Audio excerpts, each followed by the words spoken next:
10 seconds lang. Ate, magandang hapon po. Taga saan po kasi kayo, ate? Concepcion Tarlac. Ate, mali may ano ka pa, may follow-up check-up ka pa. Kumusta na po yung ano po, yung floated mong tiyan?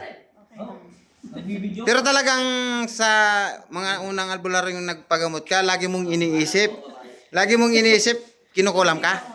Hindi, sinasabi kasi ng mga manggagamot niya naisip.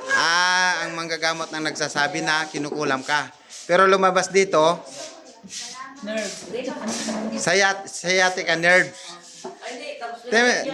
Agahan nyo na lang sa sunod na balik ha. Nataon lang na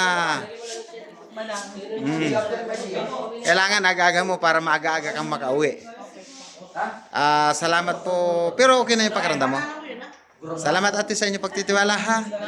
Ingat po kayo pag-uwi. Bye-bye. Thank you po Lord.